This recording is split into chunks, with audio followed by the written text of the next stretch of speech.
संबंध। यहाँ ये जिज्ञासा होती है कि शास्त्र विहित यज्ञ, दान और तप आदि शुभ कर्म भी तो बंधन के हेतु माने गए हैं, फिर कर्म न करने की अपेक्षा कर्म करना श्रेष्ठ कैसे है?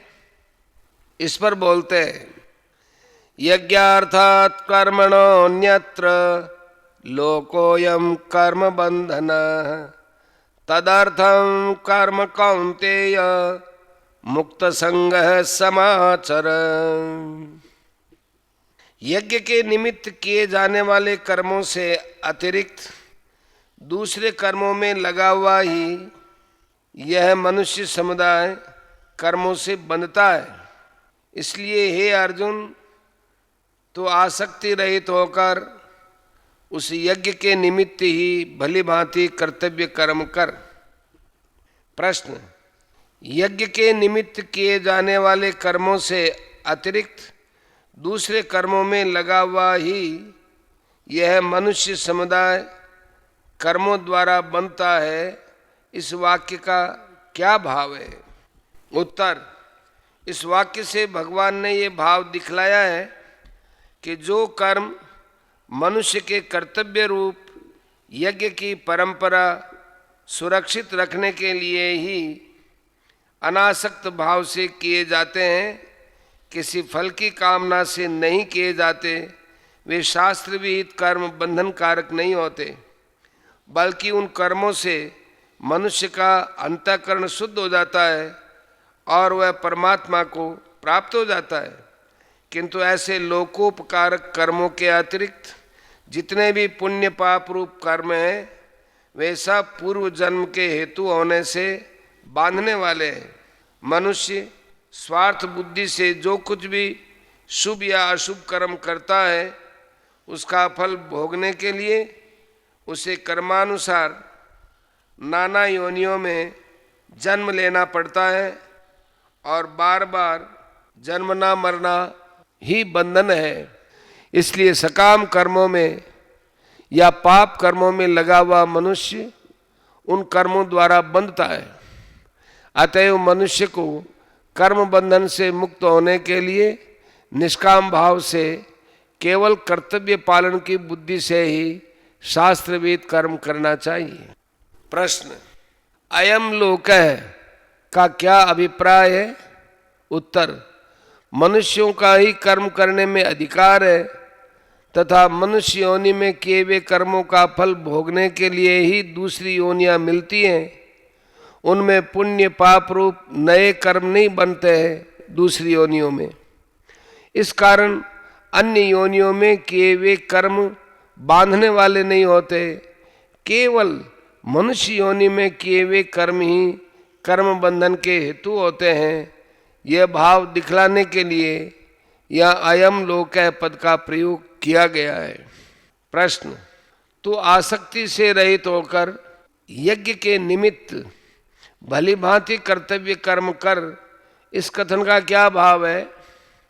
उत्तर, इससे भगवान ने ये भाव दिखलाया है कि अनासक्त भाव से यज्ञ के निमित्त किए जाने वाले कर्म मनुष्य को बांधने वाले नहीं होते, बल्कि ऐसे कर्म करने वाले मनुष्य के पूर्व संचित समस्त पाप पुण्य भी विलीन हो जाते हैं।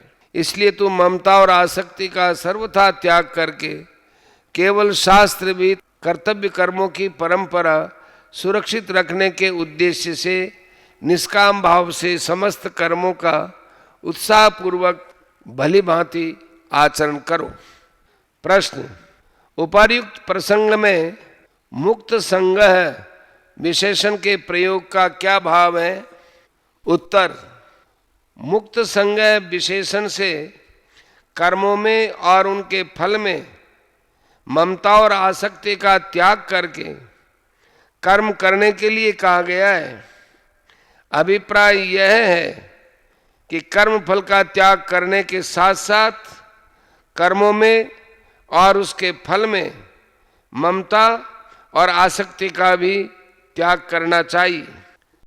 संबंध, पूर्व श्लोक में भगवान ने ये बात कही कि यज्ञ के निमित्त कर्म करने वाला मनुष्य कर्मों से नहीं बंधता। इसलिए यहाँ जिज्ञासा होती है कि यज्ञ किसको कहते हैं, उसे क्यों करना चाहिए, और उसके लिए कर्म करने वाला मनुष्य कैसे नहीं बनता। अतएव इन बातों को समझाने के लिए भगवान ब्रह्मा जी के वचनों का प्रमाण देकर कहते हैं, सह यज्ञाः प्रजा सृष्ट्वा पुरोवाच प्रजापतिः अनेन प्रसविष्यध्वमेषवोस्त्विष्ट कामधुक्। प्रजापति ब्रह्मा ने कल्प के आदि में यज्ञ सहित प्रजाओं को रचकर उनसे कहा कि तुम लोग इस यज्ञ के द्वारा वृद्धि को प्राप्त हो और वह यज्ञ तुम लोगों को इच्छित भोग प्रदान करने वाला हो। प्रश्न, सहयज्ञ विशेषण के सहित प्रजापद यहाँ किसका वाचक है और अनेन पद किसका वाचक है? उत्तर, जिनका यज्ञ में अर्थात वर्णाश्रमोचित शास्त्रविद यज्ञ दान तप और सेवा आदि कर्मों से सिद्ध होने वाले स्वकर्म के पालन में अधिकार है।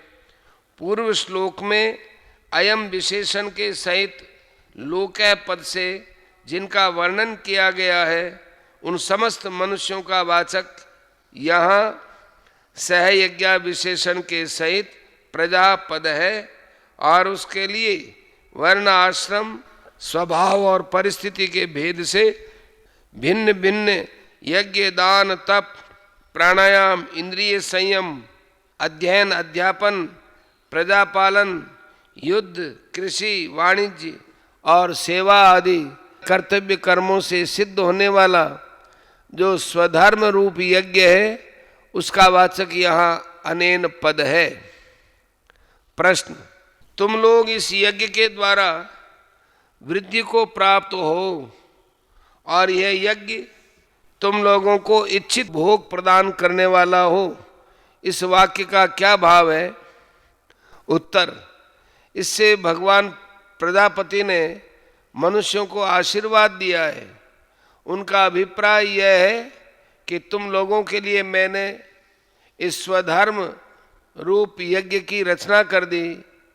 उसका सांगोपांग पालन करने से तुम्हारी उन्नति होती रहेगी, तुम्हारा पतन नहीं होगा और तुम लोग वर्तमान स्थिति से ऊपर उठ जाओगे और यह यज्ञ इस लोक में भी तुम्हारी समस्त आवश्यकताओं को पूरा करता रहेगा।